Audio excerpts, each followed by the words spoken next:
Hey everyone, welcome back to another episode of Yu-Gi-Oh! Power of Chaos, Joey the Passion. As I always say, I do appreciate you being here for the journey, and it has been a journey. So let's not waste any time, let's jump right into another duel. We're still at 7 stars, hoping to see the AI have some better decks, card combinations here, because we've had some pretty easy wins so far at 7 stars. And not that I'm complaining again, because we want to win, but hey, I'd like to see some better content. I'm sure you would too. So anyway, let's see what Mr. Wheeler has in store for us today. I will go first like I normally choose because there is really no strategy for this deck. Just get the strongest cards out. All right, let's take a look what we got. We got the Shadow of Eyes. That is a trap card that when your opponent sets a monster card in a face-down defense position, change it to face-up attack position. If the monster card has a flip effect, it is not activated. We got the Morphing Jar number 2. It's a 3-star monster with 800 attack, 700 defense, and a really good defensive flip effect, which is return all monster cards on the field to their respective decks and shuffle them. You and opponent then pick up cards until you both have the same number of monster cards, level 4 or lower, that will return to each deck. Special summon the monsters on the field in face-down defense position. Any of their cards picked up or discarded to the graveyard. We got Sagan. That's a 3-star monster with 1000 attack, 600 defense, with the effect of when this card is sent from the field to the graveyard, move one monster with an attack of 1500 or less from your deck to your hand. Your deck is then shuffled. We won this during our last duel. Very happy to have it. It is such a powerful magic card. Snatch Steal. Take control of one of your opponent's face-up monsters, and your opponent gains 1000 life points for at each of his or her standby phases. We got the Axe Raider, which is a 4-star monster with 1700 attack and 1150 defense. And we have the Gemini Elf. As I always say, love when I have this card, hate when my opponent has it. It's a 4-star monster with 1900 attack and 900 defense, and it is the highest attacking monster that you can have in this card that does not require a tribute and does not come with a negative effect. So let's set the Shadow of Eyes down. It's kind of more of a bluff. If he wants to destroy it, he can destroy it. And I'll put Sangan in defense mode with the thought process that if he's gonna destroy it, and based on what monster he plays on the field, I can bring something to my deck to hopefully deal with it. I do have the Gemini Elf though, so I'm not really too concerned. That sucks. Hopefully we don't lose Snatch Steal or the Gemini Elf. All right, Axe Raider. And unfortunately, Morphing Jar number 2. I'm going to play offensive. Has to go. So, okay. Spiritualism. All right. We've seen that card before, too. So we are going to lose the Sagan, but that's okay. We will be able to bring something to our hand. I don't think I need to play defensive because it's only a Portrait Secret, which is a weak monster. So if I needed to play defensive, I would have taken like Dimensional Warrior, Penguin Soldier, or Blast Sphere. But because we don't need to do that, we can go on the offensive, and we'll pick our highest attacking monster with 1500, which is Gamma the Magnet Warrior, 1500 attack, 1800 defense. I'll just go along and set this card here. Let me give you a little hint. You better be careful, because this card's a trap. Alright, and he's playing one card face down. So, he did play Spiritualism, which is a magic card that returns one spell or trap card on your opponent's side of the field to his or her hand. The card's activation and effect cannot be negated by any other card. And he did summon the Portrait Secret, which is a 4-star monster with 1200 attack, 1500 defense. I guess this is the Fiend deck that we saw in our last episode. We'll see if it's better. I still have my doubts on how good this deck is. We drew Zombra the Dark, 4-star monster with 2100 attack, 500 defense. And as I just said about the Gemini Elf, if you are a non-tributed monster with over 1900 attack, you come with a negative effect. This would be one of them. This card cannot attack a player directly. Each time this card destroys a monster in battle, decrease the attack of this card by 200 points. I'll throw the Shadow of Eyes back down. I am worried what this is. So I'm going to play Gamma instead of Gemini Elf because I don't want to lose my Gemini Elf. That is a very good monster. And we'll use this to destroy the Portrait Secret. Doesn't look like it's anything that will... Well, maybe it's Mizra's Zoo. We'll see right now. Nope. Okay. So, no, I guess I... Alright, what are you playing? It's Mystical Space Typhoon. Alright, fine. That was a waste of the Spiritualism. Then he could have just got rid of my Shadow of Eyes last turn, but sure, why not? And he's playing a monster in defense mode. So not overly concerned just now. We drew the Island Turtle, 4-star monster with 1100 attack, 2000 defense. A very, very good defensive monster. Let's go with Zombra the Dark in attack mode. as it is our next highest attack monster. This will bring it down to 1900 once we attack this monster, but that's fine. That's still pretty high. Gross Ghost of Fled Dreams, or as I mistakenly say sometimes, Field Dreams. 4-star monster with 1300 attack, 1800 defense. So we easily break through that with Zombra, and we'll use Gamma the Magnet Warrior to attack him directly. So that brings him down to 5,200. Yeah, pretty commanding but lead for us right now. And he can't even play anything. So, okay, too bad Zombra can't attack him directly. We drew the Graceful Dice, which is that counter magic card. Roll 1 6-sided die. The result is multiplied by 100 points and added to the attack and defense of all monsters you control until the end of your turn. Monsters summoned after this card activation are excluded. We'll put that down. If he wants to destroy it, he can. Now we'll get the Gemini Alpha on the field. And again, it's unfortunate we can't use Zombra to attack him, but that's fine. This is still some really, really good damage on him. Not too shabby, but you ain't gonna beat me with those lame attacks. And we'll use Gamma the Magnet Warrior now. Yeah, I don't see how he's going to win. I have Snatch Steal in my hand, so even if he does get something super powerful on the field like Jinzo or something, I just don't see how he's going to win. So this is probably his last turn. Let's see what Mr. Wheeler can do. Just a monster in defense mode. It's not really scaring me. I guess if that's like an Earthbound Spirit with 1900 defense, he can buy himself, or 900 with 2000 defense, he can buy himself one more turn. But we got the Magic Drain, which is that counter trap card. You can activate this card when your opponent activates a spell card. If your opponent cannot immediately discard one spell card from his or her hand, negate the activation of the spell card and destroy it. Might as well set that down. We'll put the Island Turtle in defense mode just in case we can't break through this turn. And we will use Zombra the Dark to hopefully destroy whatever this is. Could be Earthbound Spirit, like I said. Nope, just Red Moon Baby, which is a 3-star monster with 700 attack, 1000 defense, with an effect of a monster destroyed by this card can be special summoned in face-up attack or defense position at the end of the battle phase to your side of the field. And yeah, we win. I am, again, not impressed by this deck. I don't understand the cards. They're very weak. I think Earl of Demise is his main tribute monster, which is a very weak tribute monster. I just don't know if he's drawing them properly, but this is a 7-star deck, and yeah. But all right, into the second game. We are going first, which is what I would have picked anyway. Okay, we got the Shadow of Eyes. We saw that in the last duel, so I'm not going to go over it again. We got Torrential Tribute, which is a trap card that you can activate this card when a monster is summoned, including flip summon and special summon, destroy all monsters on the field. Really good trap card. We got the Morphing Jar number 2, also saw that in the last game, so not going to go over it. Mystical Space Typhoon, we saw it on his side, but on our side, it's that counter magic card that destroys one spell or trap card on the field.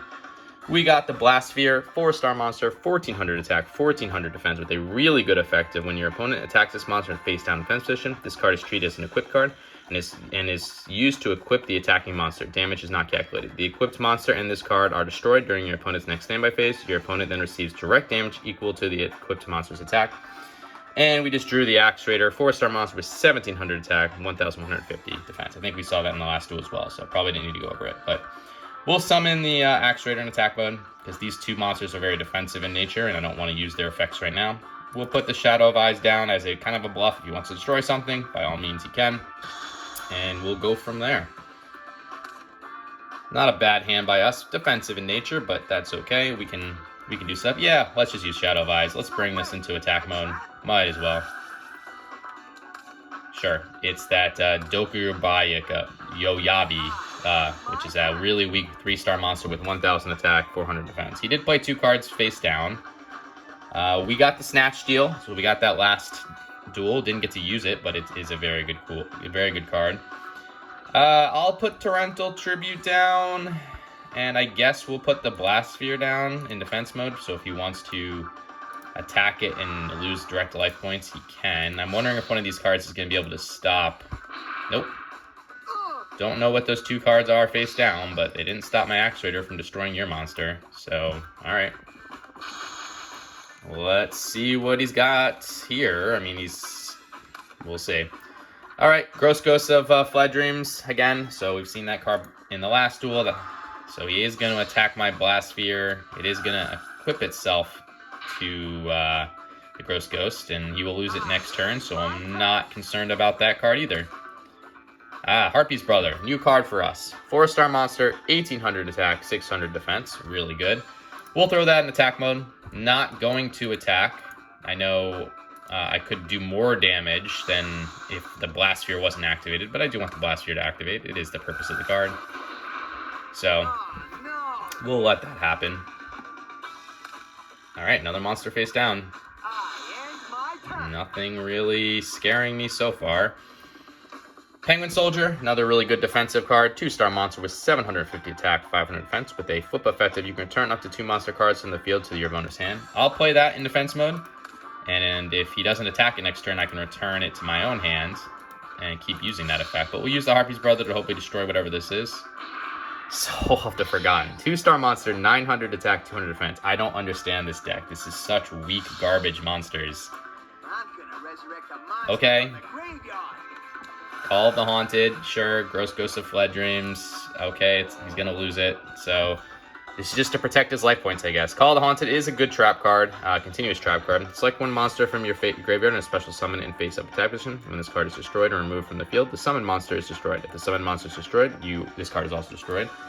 But yeah, he summoned it to protect his life points, but he's gonna lose his monster, and I'd rather have the resource if I was him. So that brings him down to 5,600. We're still flawless at 8,000. So again, not concerned. We got a lot of resources here. All right, he is removing from play 3 monsters. All right, this must be the purpose of this deck. This has to be the main card. Dark Necrofear. Dark Necrofear. All right, this card can only be special summoned by removing 3 Fiend-type monsters in your graveyard from play. When this card is destroyed in battle or by your opponent's card effect, it is treated as an equip card at the end of your turn. Equip one of your opponent's monsters with this card. As long as it's equipped with this card, you control the equipped monster. All right, that's a pretty good card. I get what the purpose of the card is, but he could have better Fiend monsters. So, and it's not going to matter because it's going to go back to his hand anyways. Yeah, okay, I lose the Axe Raider. Sure. He is playing another card face down. Sure. I could even Snatch Steal it, couldn't I? Nah, I'm going to do the Penguin Soldier method. We'll flip Penguin Soldier into attack mode, and I will return the Dark Necrofear, and I will return my own Penguin Soldier. And yeah. We got Magical Cylinders, which is a really good trap card. Negate the attack of one of your opponent's monsters and inflict direct damage equal to the attack monster's attack on your opponent's life points. We'll throw that down. We'll throw the Penguin Soldier back down now, so we can use its effect again, and we'll hope that Harpy's Brother can break through whatever this is. Okay, it is a Giant Germ. It's the Fiend, 2-star monster with 1,000 attack, 100 defense, with an effective. When this card is sent to the graveyard as result of battle, inflict 500 points of direct damage to your opponent's life points. You can also take cards of the same name to your deck and special summon in the field and face-up attack position. The deck's then shuffled. So he did get 2 more on the field. He could tribute now, which is possible. And if you can get those 2 Giant Germs back into the graveyard, he can bring back the Dark Necrofear. But I am not worried, to be honest with you. All right, Premature Burial. He's bringing back his Giant Germ. I don't understand the purpose, but okay. Can't break through Harpy's Brother.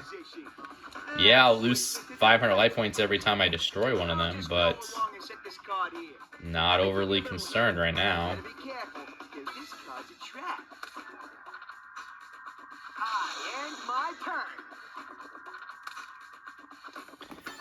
Alright, he did use Premature Burial, which is a really good magic card. Pay 800 life points, select one monster from your graveyard, and special summon it to the field and face-up attack position, and equip it with this card. When this card is destroyed, the monster is also destroyed. We do got 2 Mystical Space Typhoons, so I am going to use one of them now just to get rid of whatever this card is that he put down. It was his own Mystical Space Typhoon. Heck, let's use the other one and just get rid of whatever his other face-down card is. I'm not worried about the Giant Germs in the slightest. Chain Destruction, we've seen this card before, a very bad trap card. You can activate this card when a monster with an attack of 2,000 points or less is summoned, including special summon. This monster is not destroyed, but all monsters of the same name in the summoning player's hand and deck are destroyed. The summoning player's deck is then shuffled. Alright, we're going to do the same thing. We're going to flip the Penguin Soldier. And we will return the Penguin Soldier to my hand and one of his giant germs. And then I can replay this Penguin Soldier, and I will just keep doing that to get rid of resources for him if he is not going to take the Penguin Soldier and destroy it. So we'll destroy the giant germ that's in attack mode. That way we can get some life point damage on him. We will take that 500 points again, but that's fine. And he can't bring the Dark Necrofear out because he's only got the one giant germ in his graveyard, so I'm not concerned about that either. So we're doing pretty good. Portrait Secret, saw that in the last duel. It's a really weak monster. The Shallow Grave. Okay, each player takes one monster card from his or her respective graveyard and special summons them to the field in face down defense position. That's not a bad card. Face down defense position, Blast Sphere. We'll use that effect again. If he is gonna attack, please attack the Blast Sphere. Yeah, okay. Bad choice, AI, but sure. Yeah, you're gonna lose your Portrait Secret now.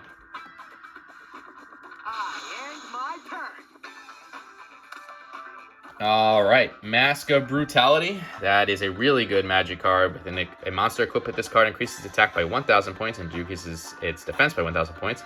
You pay 1,000 life points during each of your standby phases. If you're not, this card is destroyed. So we can definitely use that if we get into a pickle, but no need right now. Just going to keep doing the Penguin Soldier method here. So we'll return one of those giant germs to get rid of the resource. And we'll return the Penguin Soldier to my hand, and we'll play the Penguin Soldier back down again. And he's gonna have to keep summoning the monsters, so I'll use the Harpy's brother to attack one of the other giant germ, because the Blast Sphere is gonna take care of the Portrait Secret for us. Slowly chipping away here. We will keep losing life points, but not a problem. He is probably gonna be able to get the Dark Necrofear out at least one more time, maybe, depending on what monsters I draw here. But I'm not concerned about that Dark Necrofear, honestly. Alright, another Gross Ghost of Fled Dreams. 1,300 attack, 1,800 defense. So he's finally getting rid of my Penguin Soldier, smartly. And yeah, we'll return your Gross Ghost. And I win.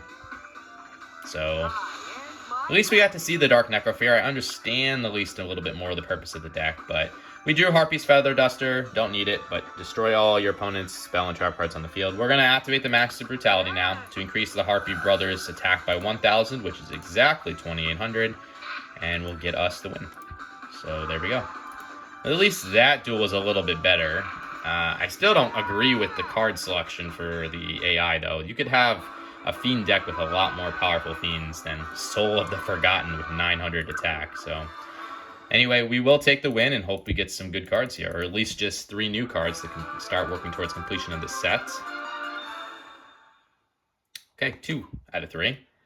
And let's take a look at those. I don't actually know what those 2 magic cards are, so I know I can beat you this time. we'll take a look and see if they're anything of value. Alright, they are magic cards, and we did win 2, so we might as well just go to the magic card section. Dimension Hole. Okay, remove 1 monster on your side of the field from play until your next standby phase. The card still counts towards the 5-card monster zone limit. That's garbage. So that will not be joining our deck at all. And we got Return of the Doomed, also a magic card. Discard 1 monster card from your hand to the graveyard. Return 1 monster card that is sent to the graveyard during this turn as a result of battle to your hand at the end of this turn. Yeah, there's really no point in that either. So, all right, just 2 cards added to the collection. Nothing that I plan to add to the deck there. So let's take a look at our collection. We have 90 of the 350 cards required for 25.7% of the deck complete. So anyway, guys, I hope you enjoyed this match duel. If you did, consider liking, subscribing, commenting, all that good stuff. You don't have to, but I would appreciate it as it lets me know that you enjoy the content. Yeah, and until the next episode, later.